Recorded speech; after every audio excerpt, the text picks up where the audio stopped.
SIR নিয়ে রাজ্যের শাসক দলের দুই মন্ত্রীর মন্তব্যের কড়া নিন্দা করেন ইংরেজবাজার বিধানসভার বিধায়িকা শ্রীরূপা মিত্র চৌধুরী। মোথাবাড়ি বিধানসভার তৃণমূল বিধায়ক তথা রাজ্যের মন্ত্রী সাবিনা ইয়াসমিন এবং আরও এক মন্ত্রী তাজমুল হোসেনের মন্তব্যের কড়া নিন্দা করেন তিনি। निर्वाचन आयोग को पश्चिम बंगाल में एसआईआर करना पड़ेगा। एसआईआर करने के लिए चाहे आप आर्मी उतारिए, चाहे आप मिलिट्री उतारिए, चाहे कुछ भी करिए,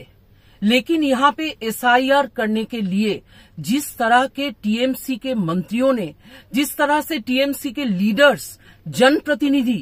खुले आम धमकी दे रहे हैं और ये कह रहे हैं कि आपके एसआईआर होने पर अगर एक भी नाम डिलीट हुआ तो पश्चिम बंगाल में आग लगेगी और पश्चिम बंगाल में खून की बाढ़ बह जाएगी।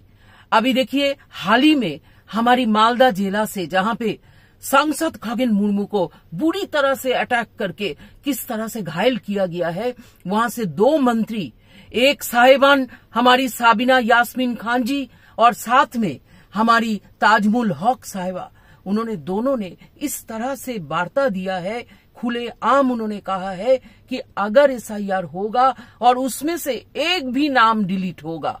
तो यहाँ पे हम मैसाकर कर देंगे। उन्होंने यूज किया ये शब्दों लंडो भंडो करेंगे, इसका मतलब ये है कि हम तांडव करेंगे, हम मैसाकर करेंगे और हम लोग एसआईआर होने नहीं देंगे। ये जो वार्ता दिया है यहाँ के राजनीतिक और यहाँ के जनप्रतिनिधि जो इलेक्शन कमीशन के द्वारा इलेक्टेड होके अपना शपथ लेके अपना काम कर रहे हैं, उसके मुंह से इस तरह से वार्ता निकालने का मतलब क्या है। मैं चुनाव आयोग के पास ये निवेदन करती हूँ कि ऐसे जनप्रतिनिधि को आप डिटेन करिए। जब तक ना उनको डिटेन करेंगे तब तक आपकी एसआईआर करने के लिए जो बीएलओ आपने अपॉइंट किया है वो अपनी एसआईआर करने में सक्षम नहीं होंगे। यहाँ पे जरूर बॉम्ब और जो बाजी पटाखे यहाँ पे घर घर में जिस तरह से रखा हुआ है वो मैं समझती हूँ कि इस तरह के बम फूटेगा और यहाँ के लोग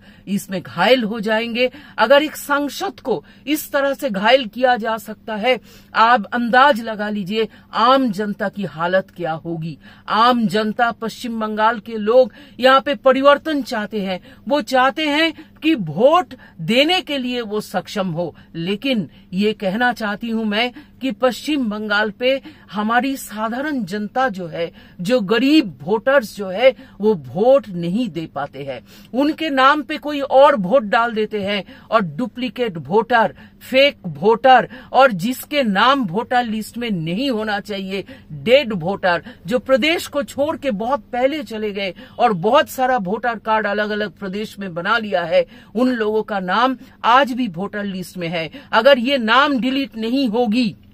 और साथ ही में जो घुसपैठियां बांग्लादेश के बॉर्डर से निरंतर जिन्होंने आया है और फेक वोटर कार्ड बना लिया गया है, ये पश्चिम बंगाल सरकार के मदद द्वारा उनको अगर आप डिलीट नहीं करेंगे तो पश्चिम बंगाल की चुनाव नहीं हो सकता है। मैं आपको ये बताना चाहती हूं कि चुनाव आयोग को पश्चिम बंगाल में अगर आपको चुनाव शांति की वातावरण के साथ जनता की अपनी अधिकार को रक्षा करते हुए करना है तो केवल पैरामिलिट्री फोर्स को आप भेज देते हैं और दो जवान केवल पोलिंग स्टेशन के बाहर रहते हैं, लेकिन उनको अंदर जाने का कोई अधिकार नहीं होता है। इस तरह से यहाँ पे बीएलओ काम नहीं कर पाएगा, इस तरह से प्रिजाइडिंग ऑफिसर काम नहीं कर पाएगा। यहाँ के वोटर्स बहुत डिमोरलाइज हो गया और रोजाना विजयादशमी के नाम पे स्टेज में खड़ा होके आज टीएमसी के सरकार के बनी हुई मंत्री, सीटिंग मिनिस्टर,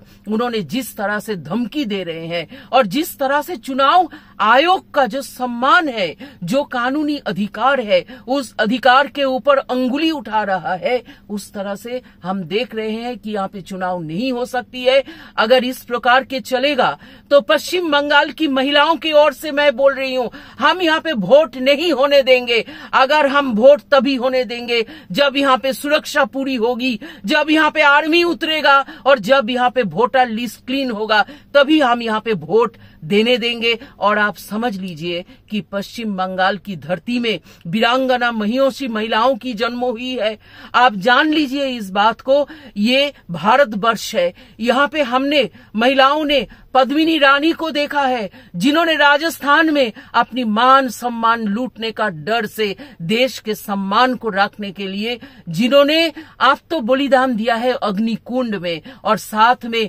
अपनी साथी सभी को लेके चुनाव आयोग के पास मैं ये कहना चाहती हूं कि पश्चिम बंगाल से सबीना जी, पश्चिम बंगाल से ताजमुल हक जी और इस प्रकार के मालदा मुर्शिदाबाद के जितने लीडर्स, जितने मिनिस्टर्स टीएमसी के कहने पे और ममता बनर्जी जी के आंखों के सामने इस प्रकार की बातें कर रहे हैं, आप उनको डिटेन करिए, उनको पहले लॉफुली डिटेन करिए, उसके बाद आप एसआईआर करने उतरिए। अगर एसआईआर नहीं कर पाएंगे आप तो यहां पे चुनाव भी नहीं हो सकता है।